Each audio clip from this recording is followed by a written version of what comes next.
வாழ்க்கையின் பாதி பலம் சந்தோஷம் இல்லை என்றால் மனிதர்க்கு ஏது பலம் புயல் மையம் கொண்ட மழை மண்ணில் உண்டு எந்த தீமைக்குள்ளும் சிறு நன்மை உண்டு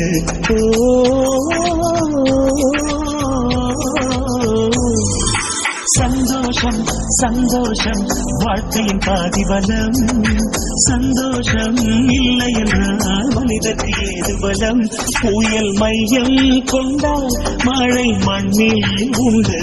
எந்த தீமை கொள்ளும் சிறு நன்மை உண்டு